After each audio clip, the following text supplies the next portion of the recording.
Adversaries come in many forms, but you will be victorious when you realize that worship is warfare. Adversaries are necessary because without them, you never really discover your purpose. We've accepted what somebody told us we were in our past.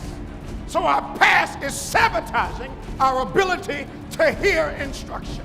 We are not much unlike a battery. The negative is the thing that's needed to produce the power. I empowered you to overcome everything you've overcome up to this present moment. I fixed you for what's going to happen after this. You were in the mind of God long before you were ever born.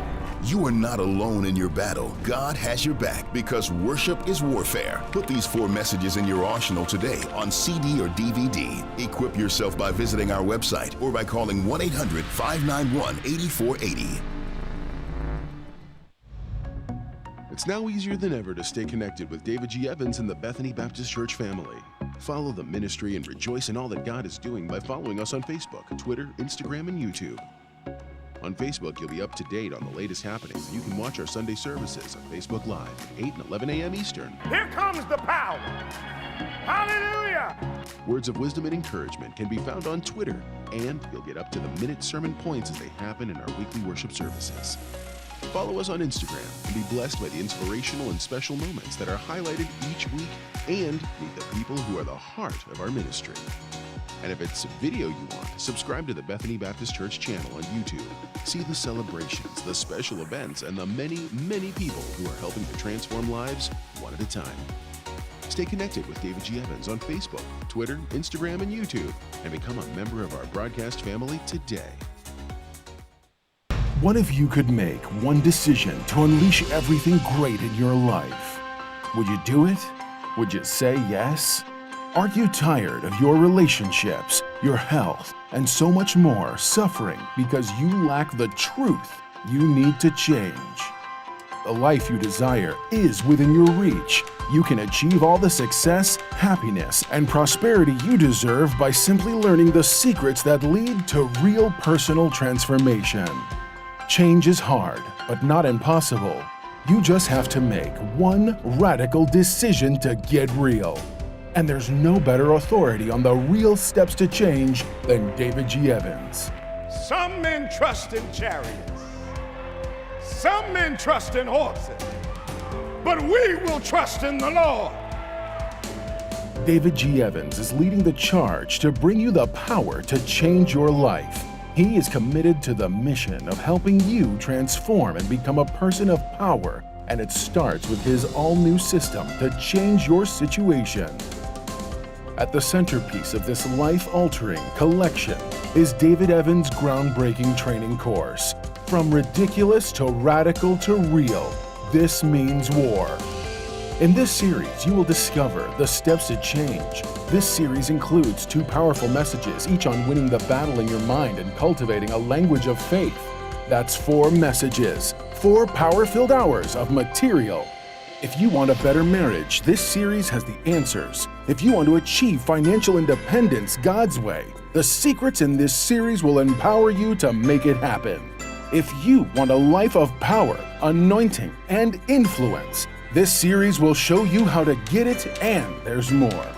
You're looking for serious, immediate results. So Bishop Evans will also include one of his best-selling messages called Weapon of Warfare. This classic teaching will build you up to start fighting in the spirit for what you deserve. This powerhouse collection, from ridiculous to radical to real, and Weapon of Warfare, will give you all the biblical strategies you need to change anything in your life. This collection will ship to you immediately with your gift today to David G. Evans Ministries. This ministry is revolutionizing the kingdom by empowering believers. Souls are being saved daily, and we need your help to grow this impact in a real way. Call now and sow your seed of just $35 for your transformation to help people around the world. Your $35 love gift goes straight to the front lines of ministry, providing help to those that need it most. Call now. Make the decision to get the power you need to change your life forever.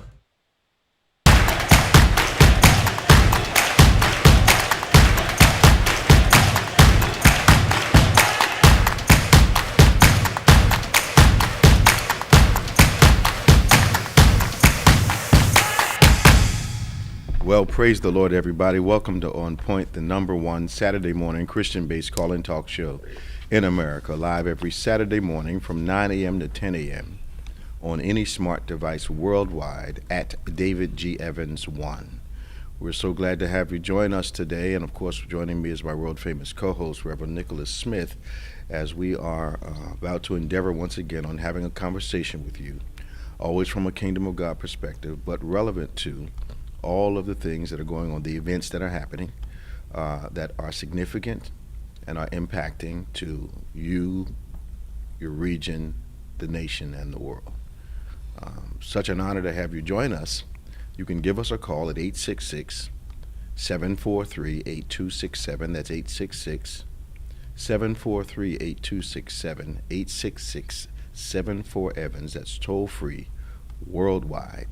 OnPointe. Won't you inbox someone, send them a message, call them on the phone, send them a text, tell them to jump on and join the conversation as we talk about all those things that are relevant, but remember, always from a biblical point of view.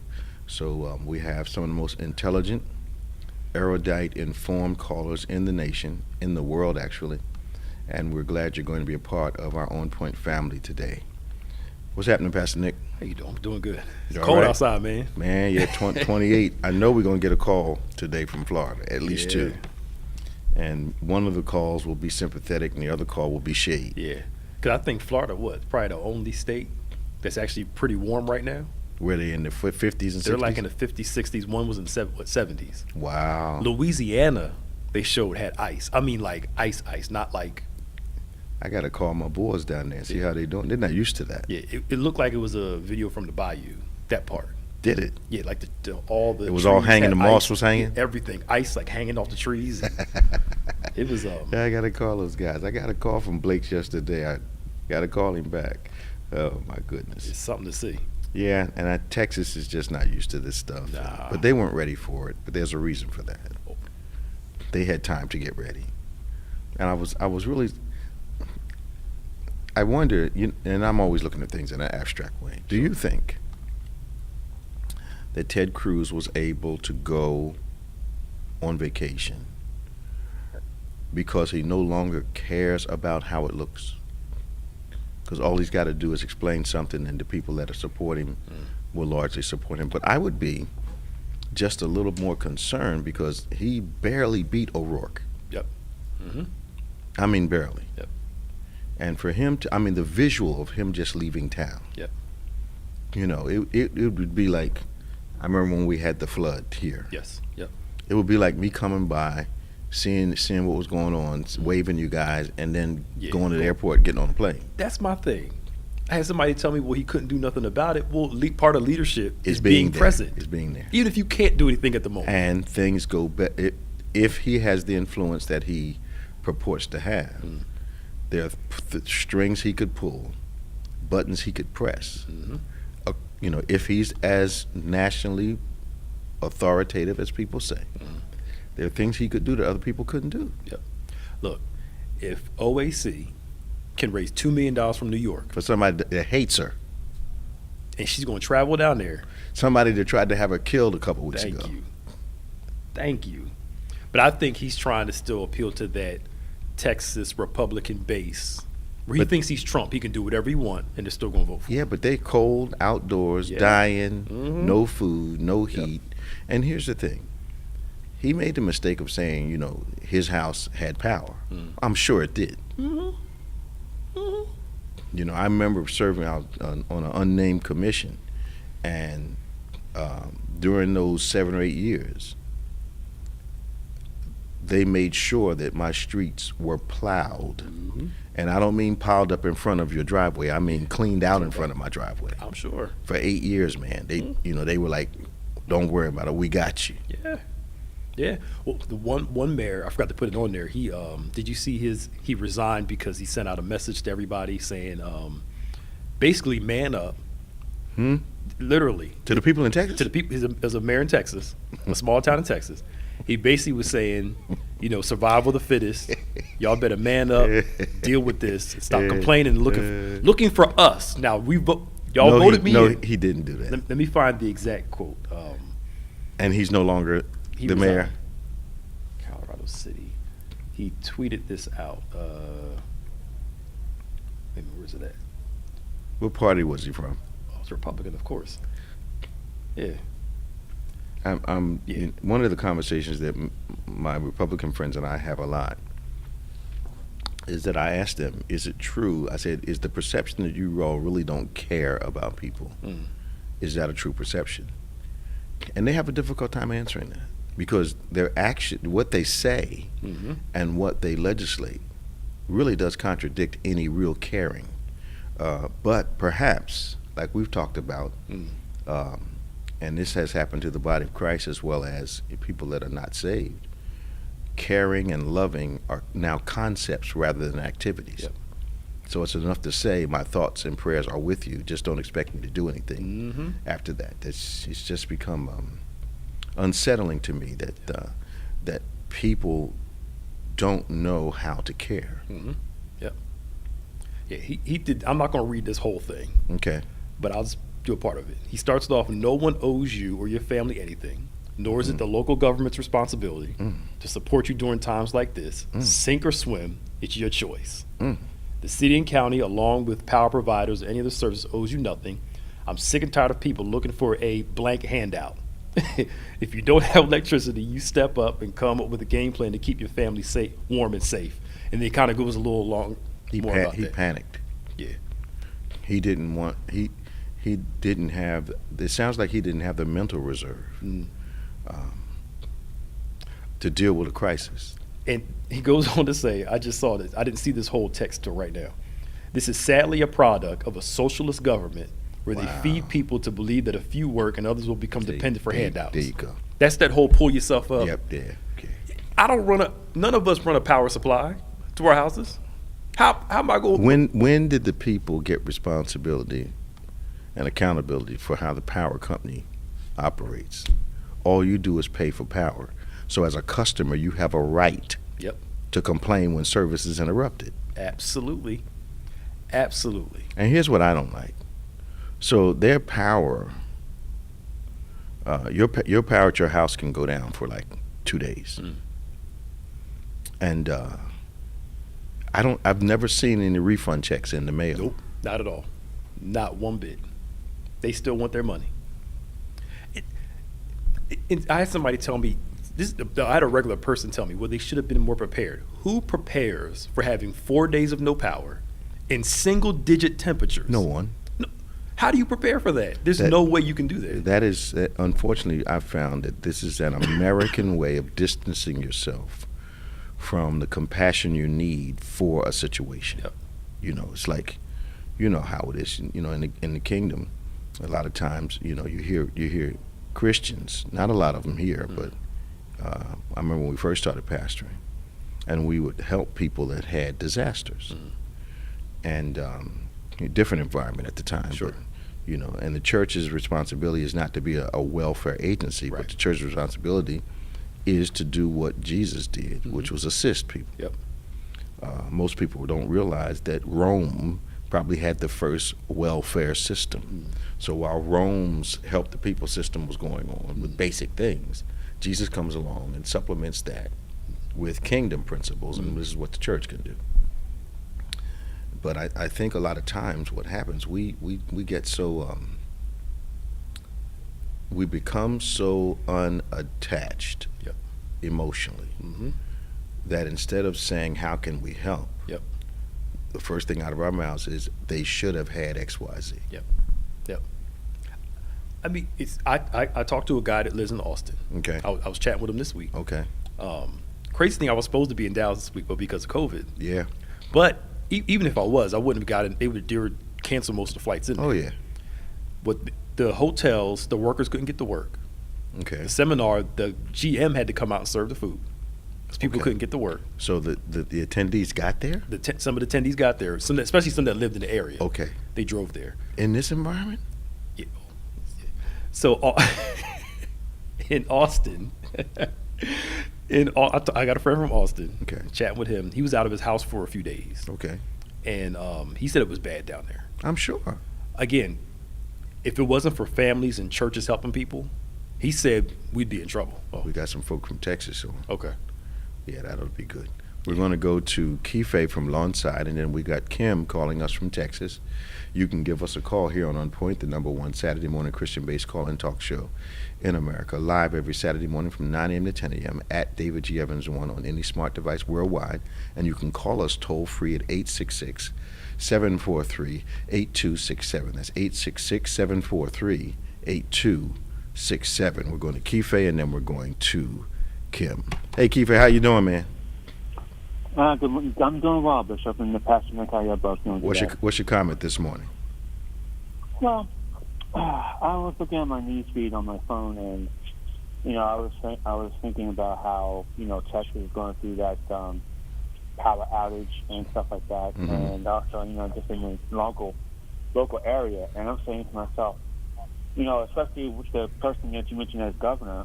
I mean, I'm like, what? Why would he do such a thing? I mean, he knows that his state's in ruins, and you're going to flee to Mexico? I mean, what kind of governor? That's Senator, right? Or is he? He's Senator. Senator. Yeah, Senator. no, sorry, Senator. Yeah, Cruz. And I'm saying to myself, so what kind of senator are you to know that your state's in ruins and you're going to fly to Mexico? I mean, come on now. You need to. I mean, if I were a governor of a state, I would make sure my state is trying to be well recovered from it before I go somewhere. Well, once again, he's not a governor. He's actually. I'm sorry, Senator. He's actually a I get senator, my governor senators mixed up. which kind of But places him a little higher than the governor. Yeah. He could have did some stuff around there. What kind of senator is he if he knows the state's in ruins, but you're going to fly somewhere? Well, I think it shows that he doesn't care. I think it shows when you get right down to it. If what we're seeing is true, then there's no way of denying he does not care. Because what would make you leave your state when the state is in trouble and you represent these people? Well, my thing is this: if you represent the people, you're supposed to actually take care of your state first before you even go anywhere. I agree. I agree with you wholeheartedly. And the thing is, I'm saying to myself, and I'm looking at my own governor. I mean, he has people on edge about this, that, and the other thing. I'm looking at him I'm looking at Governor Murphy like, what is his, I haven't seen any of his broadcasts lately because I usually watch him on his daily broadcast about the COVID update and whatever else. And I haven't done it recently. But sometimes when I look at him, and then I look, and I don't know if you and Pastor Nick weigh in on this. The people that have commented on his broadcast since last year have want his head on a platter. Now, I don't know what you and Pastor Nick can think about that, but what do you think Governor Murphy can do? Can he change New Jersey? Because some people have really ripped him a new one, saying, "Oh, he should get out. No more governor of him. No, he shouldn't govern the state of New Jersey in 2021. Get him out of here. He has done wrong." But what do you guys think about that? I think that's a normal part of politics. I think that no matter what, I think the problem for us is this, and this is a national problem. Okay. People that have a problem, this is not going to make much sense when I say it, but it's so true. People that have a problem, when you start to attempt to fix the problem, normally have a problem with the process that you've engaged. Now, mind you, they haven't had a process their own to offer. And if they have had one, it does not consider all the cogs and the wheels that have to go into a decision in a governmental sense. So what you have is people that need what's being legislated, but are uncomfortable or think they should have approved of the way it's going to be implemented, even though they've never had to implement anything themselves at a governmental level. So I don't like what you did. It's like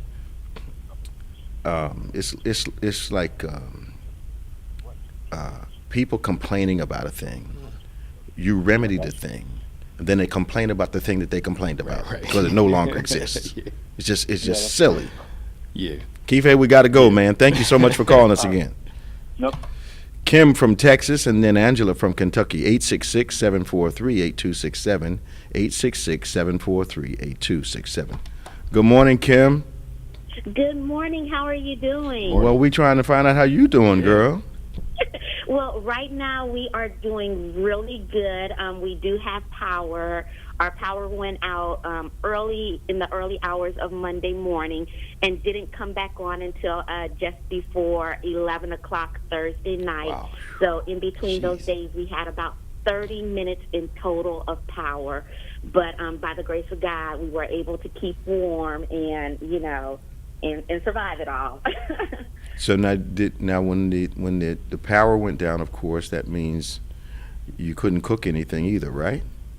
That is correct. And what we were told was that there would be rolling blackouts. So people were expecting and preparing for your power to go out intermittently. Okay. However, in certain areas like where I live, our power went down and never came back on until, like I said, Thursday morning at 3:24. I just happened to be up and putting a log on the fire. My power came up, and I thought, we'll finally have power. It stayed on for 30 minutes and then went back out until late Thursday night. So that was the situation. But there were areas around me that had rolling blackouts, so their power was going off and on. Mm-hmm. But again, there were other areas where our power just went off and never came back on. Now, did they have some of the more affluent areas? Did they ever lose power, or did they lose power for a shorter period of time? Was the remedy equitable? Just in my observation, so I was talking, and a couple of my friends were like, you're just such a conspiracy theorist. So where I stay, there are 4 large apartment complexes that are, I guess for lack of a better way to explain it, rent controlled, so they're income-based. So it's more of a lower income section of the city. I did notice that we tended to have power, or this section did not have power at all. There were more affluent sections that had power, and or they had their power going in and out intermittently.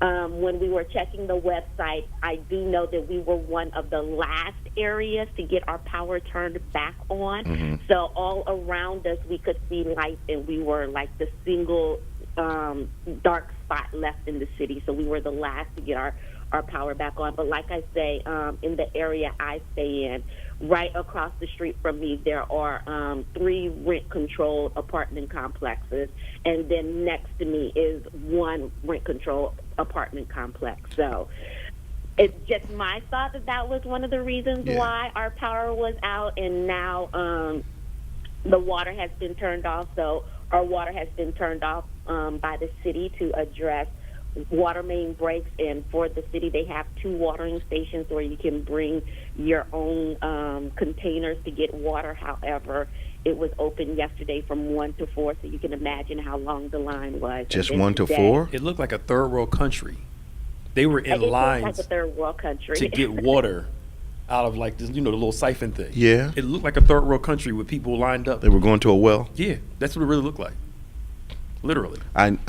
Your senator, I don't know if he realizes he made a very, very revealing statement when he said, well, my house had power, and several kids from the neighborhood were over, and they're running up and down the stairs right now. I'm like, yo. Yeah. Yeah, and I mean, when here you had people who were gathering together in houses to bundle together to keep warm. So I think they were playing at his house. Mm-hmm. Yeah, they were playing at their house, and in other places, you had people doing everything they could in order to keep warm. But one of the things that I can say is I know a lot of Texans really band together and were checking on each other, and in the houses where it was kind of a caravan where you were playing house tag, where people were going from house to house, looking for heat and looking for warmth. So our neighbors really did come together, but unfortunately there was a period of time when nobody had heat or nobody had electricity. So it was very difficult. But again, I love the way people band together and were just checking on each other. not taking the lead of some of our elected officials who were like, fend for yourselves. And you did have people out who are fending for themselves. I've seen like my elderly neighbors walking across the street cutting down trees in order to get firewood. Wow. Because a lot of people don't know that in a lot of areas in Texas, the firewood season ended early. So after about November, December, you couldn't find firewood. So Now, one of the things that we're familiar with is that, say, for instance, if there's a hurricane and it's up this way, the national perspective and the local perspective are remarkably different from time to time. Yeah. And Yeah.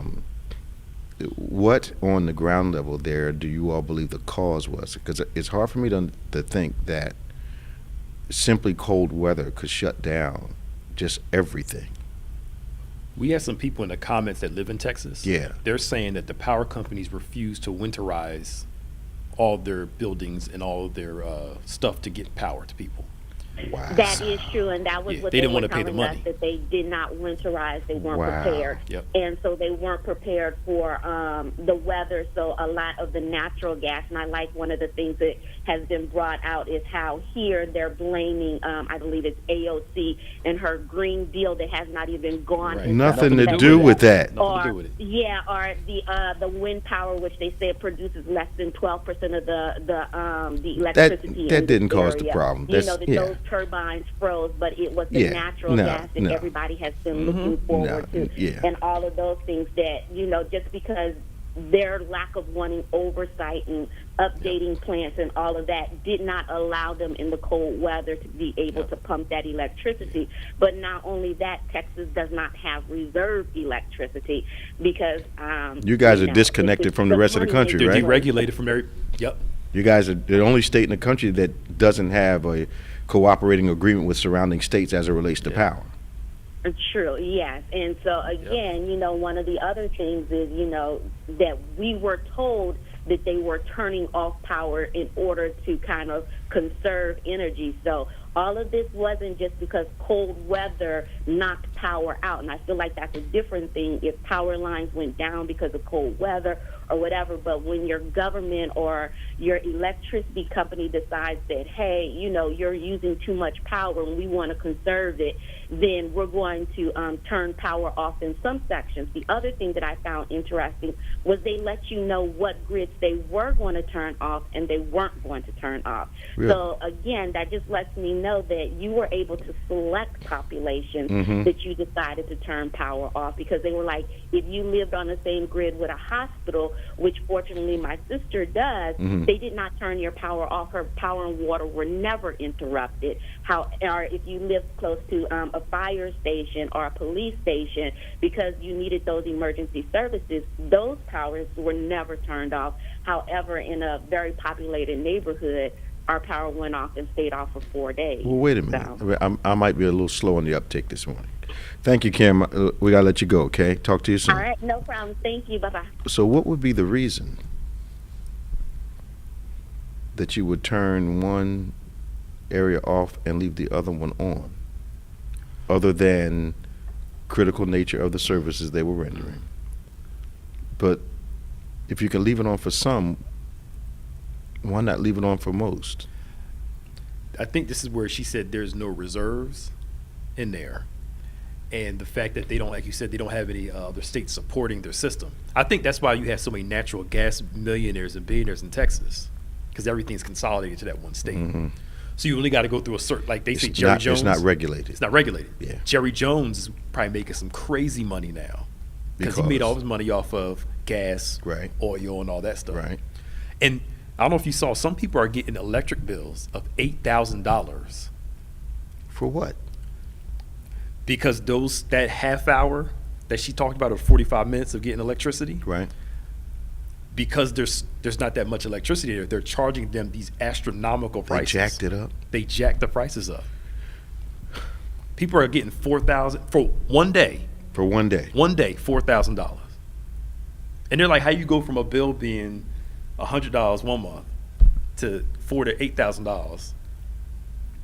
It's unconscionable. And that's the thing. And you'll have people defending that. Absolutely.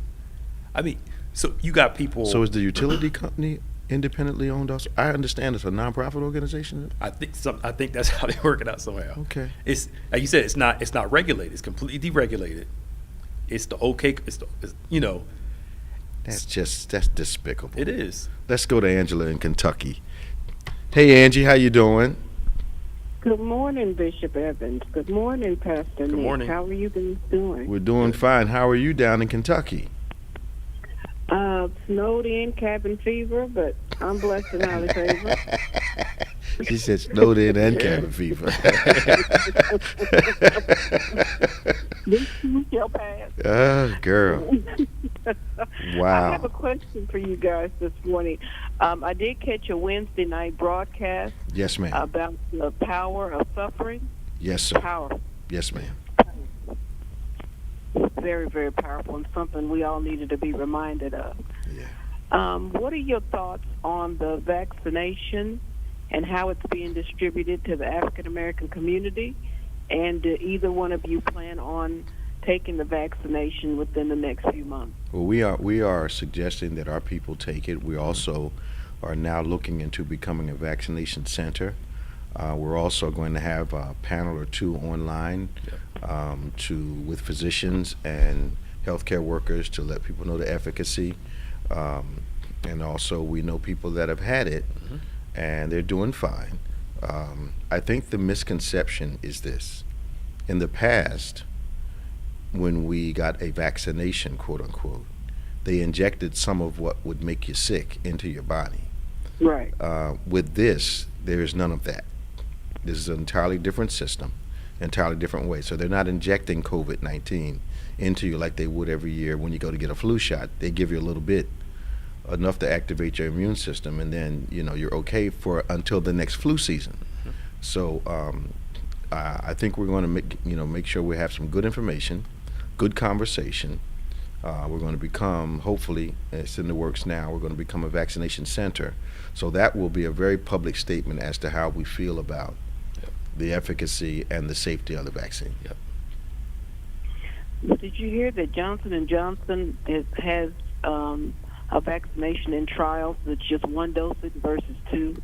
Yes. I happen to sit on the New Jersey Chamber of Commerce board, and of course Johnson & Johnson, being one of the most prominent companies in the state, is one of the corporate partners there, and they are developing something that's coming along a little slower, of course, but I think it's going to, if they get it done, because they've had one or two setbacks in development, because you can't really rush these things. But if they come out with the one, I believe it's probably going to dominate the market. Now, is it still going to be that 70? It was like less effective than the other ones. Is it? I think that's what they're trying to work on. Okay. I think they're trying to get it up to 80%. Because here's the deal. A lot of people know that they've had the flu shot and either get sick from the shot or they still catch the flu. Right. So it's Johnson & Johnson.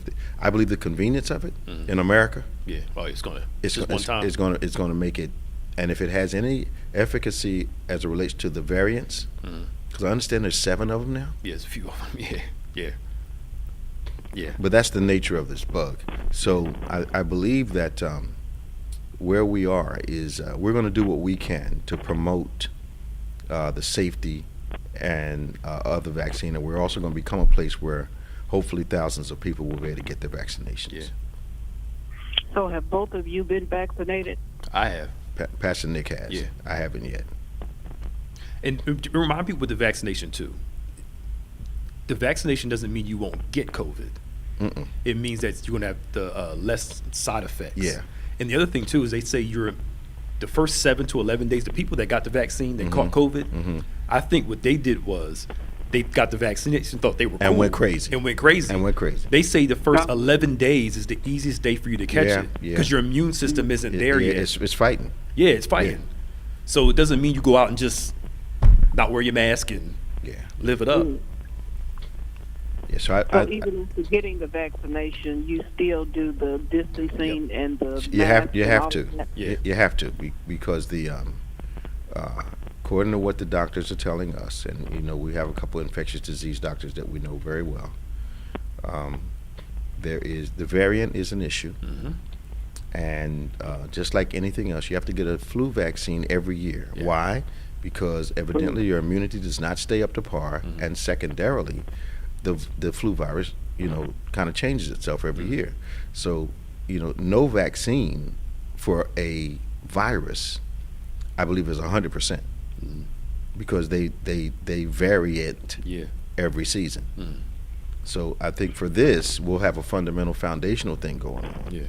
And what they want to do is really stop the mortality and make it so you don't have to go to the hospital when you catch the flu. Yeah. That's I think that's the ultimate underlying goal. So do you see this vaccine as being something that's going to have to be repeated annually? I think that for some people it will be. I think there's going to be a lot of research between now and next year, and part of that research is going to be the level of immunity that is maintained from a shot. But I think that's going to vary from one person to the other, because it's pretty clear that you have some people that got COVID, no symptom at all, and others that got it and it killed them. Yep. So the variation is very wide. Yeah. So we are we're pro-vaccine, and we're gonna make a very, very public statement by becoming the place where you can come and get it. Yeah. Well, I think I finally made my decision. I was on the fence for quite a while. I really think my dad is 86, and he won't take it unless I take it. Well, I know people that age that have taken it and had no side effects at all. And so that's really the reason that has pushed me, because I really want him to have it. Yeah. Yeah. And it's not something that any of us want, but I think that we lost a relative of one of our members, was 40 some odd years old last week. Wow. And I think a friend of mine's son was in his late 30s or early 40s a few months ago. He died of it also. Yeah. So there's no magic age, because COVID is woefully ignorant in this way. It does not know the difference between 6 inches and 6 feet. It does not know whether you're wearing a mask or not. It does not know what age, color, height. It does not. It failed math except for multiplication. I don't know what people have to do. It's not. I say it's humorously, but it's not a mosquito flying around that you can slap down with your hand. Yeah. It's invisible, and you have to exercise some caution and some protocol. It's just, but we're so busy worrying about our rights and acting like if we don't go to a restaurant this Friday, we'll never get another chance in life. That we're willing to risk things. And I know families, and I'm laboring a little bit. I know families that insisted on gathering around the holidays, and distanced in the house the whole time they were in there, and everybody in the house caught it. Yep. Oh my! I know families that insisted on getting together, in other states, and the mother and father died within maybe 5 days of the gathering. Wow. Yep. Just because this is our tradition and we have to do it. Your tradition can wait. Yep. People's lives are at stake. Yep. Well, I appreciate both of you so much. I appreciate how informational you are, and I love to see you guys teach together. It's just fascinating. Thank you. How you just bounce off of each Yeah. other. And Pastor Nick, you are just growing in leaps and bounds in the thank things of you. God Yeah. and in your revelation. And Thank you guys just keep doing what you're doing. God is pleased. Thank you so much for calling us, and you stay safe down there. And let me ask you a question. Do you watch much YouTube? Periodically. Okay, so go if you're having real bad cabin fever, go on and pull up a lady named Callie Day. Callie Day, Callie Day, Okay. and let her sing to you a while. Oh, I'm gonna love that. All right. I'm gonna love that. Okay. All right, you guys take care. Talk to you care. soon. Bye bye. Okay, bye. Bye. This is On Point, the #1 Saturday morning Christian-based call-in talk show in America, and our Florida contingent is on the phone.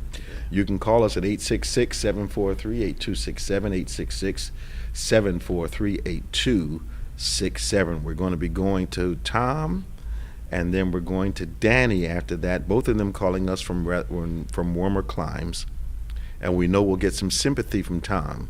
But Danny, we know we're going to get some weather shade in just a few moments. Tom's from up here, so he understands. Tom's from up here, so he has more perspective. Is that what you're saying? Yes. So what does Governor Cuomo, did he get himself in a little dicey situation? What happened? You know, they're saying that they underreported the nursing home deaths. And that never would have been a problem.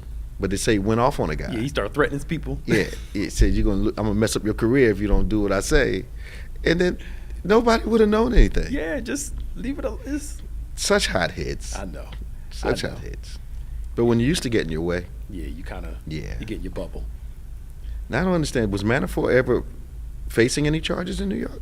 Well, yeah, because remember the stuff before was the federal and the state stuff he went to jail for before. Okay. So then once Trump pardoned him, I don't know, they worked some stuff out where New York said, well, just leave him alone and just release him now. Is Manafort going to testify? I don't know. So that's the thing. We don't know. All we know is that they say they're not going to. They're claiming the double jeopardy thing. There's no double jeopardy. State crime and federal crimes are two different things. I got a policeman sitting right there. Yes, they are two different things. There's a line between the two. That's what it's something, and they're quiet. They just made the announcement. Are they quiet? Haven't said nothing else about it. That means they're working. If Manafort cut a deal, he does not want to go back to jail.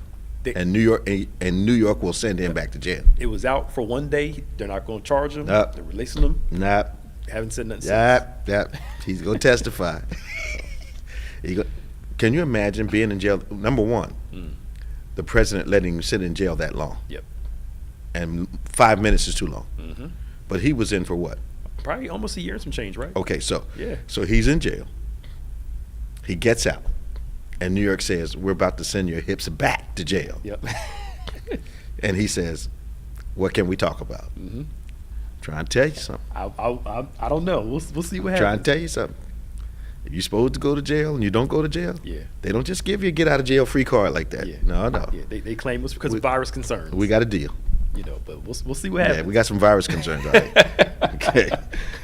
We'll see what happens. So the two Buffalo police officers who shoved an elderly man to the ground, fractured his skull. They were how did they get dismissed? They had one of those grand juries and just I guess because the guy was at a protest. Yeah. Black Lives Matter. Yeah. What's going on in Buffalo? So they pushed the man down, let him go. Yeah.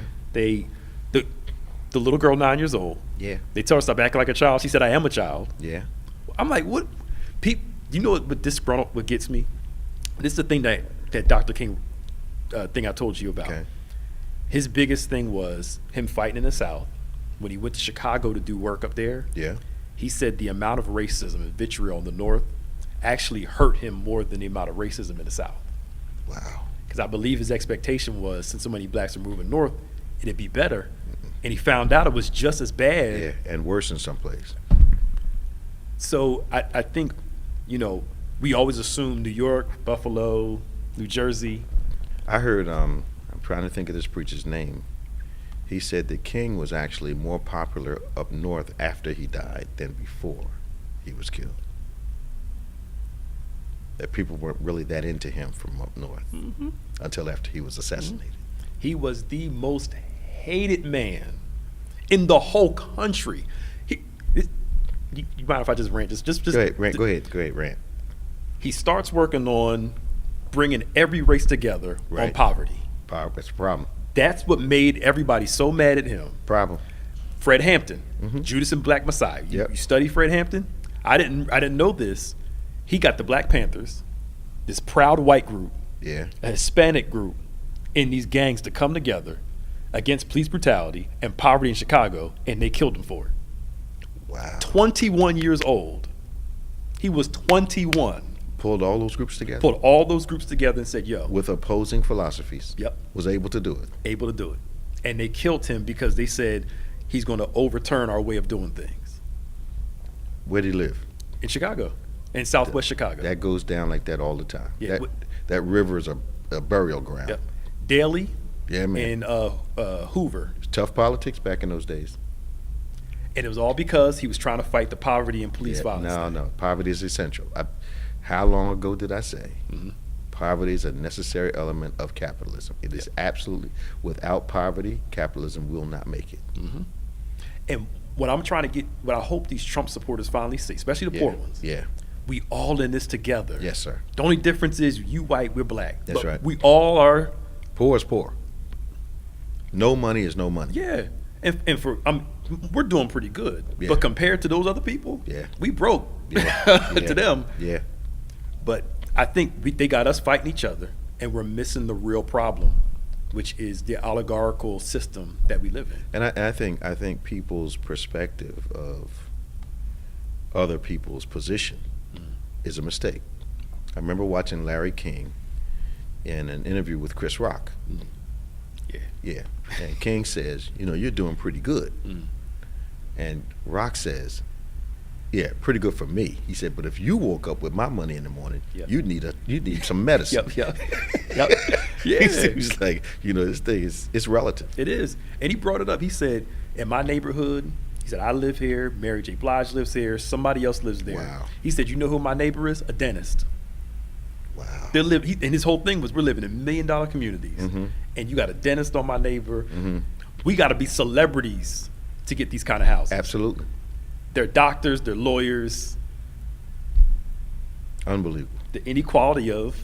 Yeah, man. Well, money somewhat levels a playing field because it does give strategic entrance into certain dimensions of life. Not all of them, because there's still some exclusive. Let's go we're going to Tom.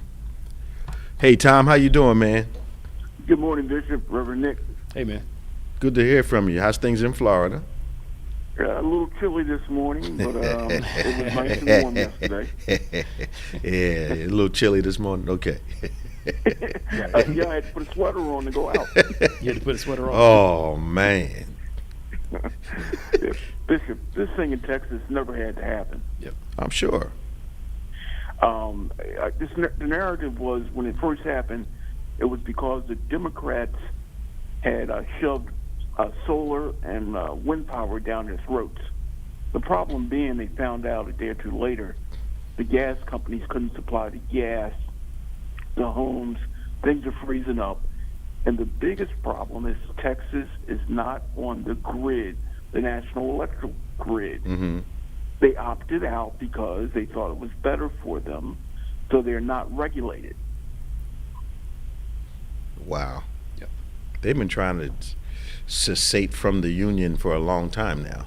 And now they're calling for help from the states around them. Come on, man. They showed one video. It's how crazy it is. Arkansas and Texas, right the border. There's one street, the Arkansas side, they plowed the street. No. The Dallas side still full of snow. Literally, it's like riding down the Whitehurst Pike, and one side is clean, the other side is snowing. Texas is like, we ain't about that life. Arkansas. Oh, no. That's ridiculous.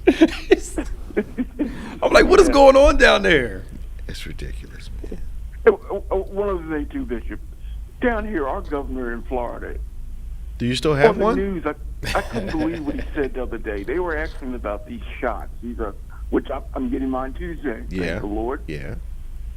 But he said, these Republican counties with money are getting these shots and other people aren't. And he said right on the news, he said, well, if you don't like it, well, we won't send it to you guys. We'll just send it somewhere else. What's wrong with your governor, man? And then it was, Did you vote for him, Tom? Tom, let me ask you a question. Did you vote for this guy? One, of course not.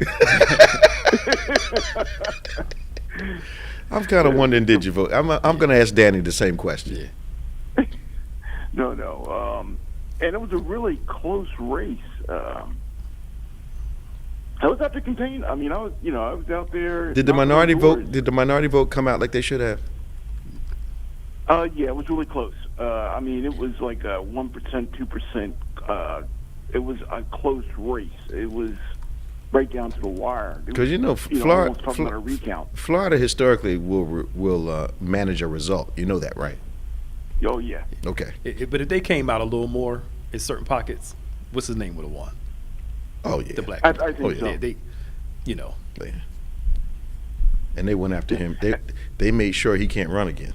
Oh yeah. Yeah, they went after him. Oh, yeah. Especially in all that stuff he got. Yeah, into they after made sure this. made sure he can't run again. Yeah. Doc. They Yeah, it's too much of a he threat. got a couple scandals going on. Let's go He's get gone. him. Yeah, he's Let's go. Let's go. That was too close. Let's go get him. Yeah. Tom, it's good to hear from you, man. Hey, thank you. And you guys enjoy. You know what? I'm not going to tease you about the weather because we'll end up with a hurricane. And I'm not Yeah. going to Oh yeah, we was praying for y'all hard the past couple of years for hurricanes and stuff, man. But we don't get any sympathy at all. So, Yeah, right. Yeah, look at it.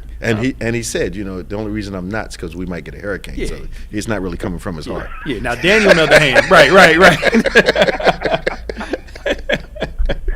You're only right. Talk to you soon, man.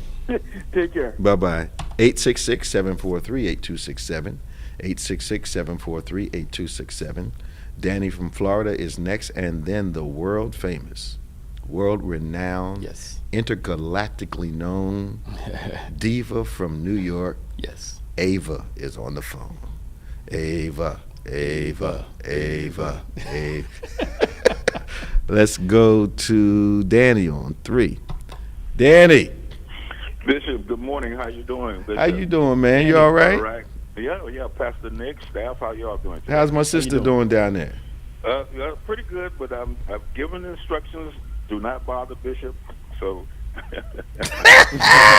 Okay, you must have been bad. I need to call the house. Right.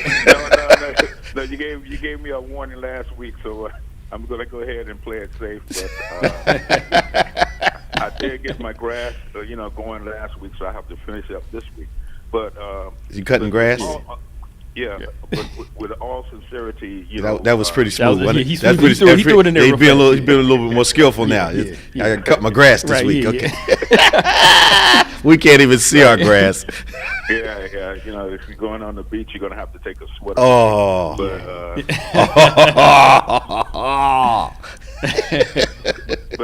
But to add to what's going on, and I always go to 2 Chronicles 7:14, and God is speaking to us as a nation and showing us some things that have never happened and that goes against the norm, as to He wants us to listen to Him. If we want to be healed, only He can go ahead and do it. We're waiting for all these shots, all these different things. All we have to do is just turn from the wicked ways. We see things that are happening, especially in the state of Florida, that is so just outright. They don't care. They just don't care. Tell me, what's your interpretation of your governor's behavior over the last 2 years? Tell me, just give me your heart. Well, if you pay close attention to nationally what's happening, they're pushing him to run for president. Are you kidding me? Yes. Jeez. Yes. Come on, man. Come on. Because what they're saying is that he has the best program as far as the distribution of the vaccinations and things like that, when that is not true. It's not true, and I can see that from up here. Yeah. Right. And what he's doing is where there is the majority of Republicans, counties, what have you, they are the ones that are getting all of the vaccinations that they need, Okay. and et cetera. Give an example. In retirement villages, Yeah. it's brought directly to them.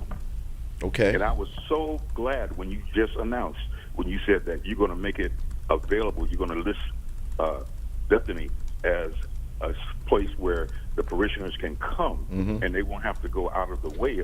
And that's the key right there.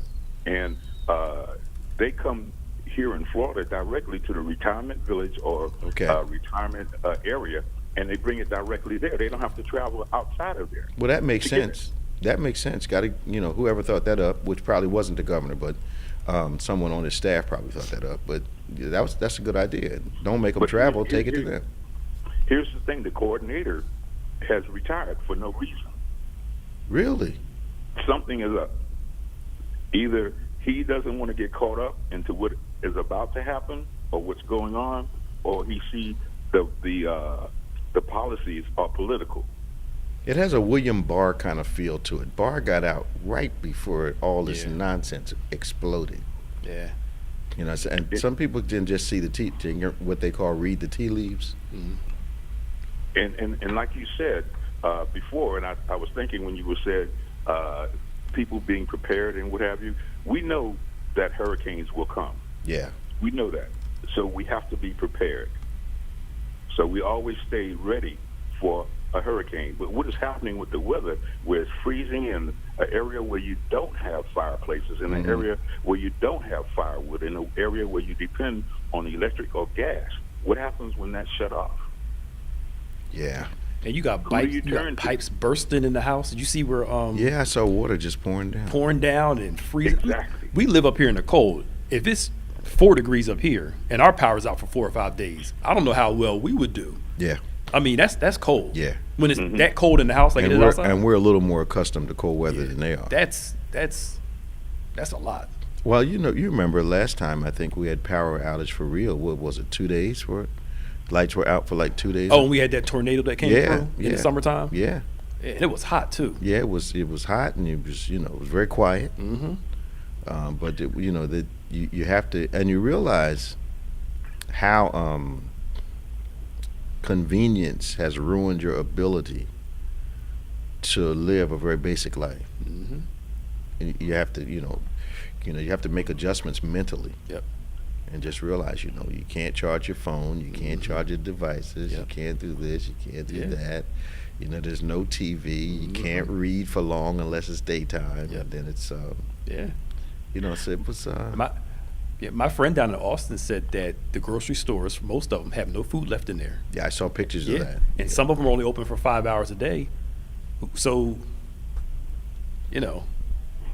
it's amazing though that I think what the power company in Texas is doing with these really inane excuses that they're giving, I think they're trying to buffer against the lawsuits that are coming. Yeah. Because they're coming. You hear me?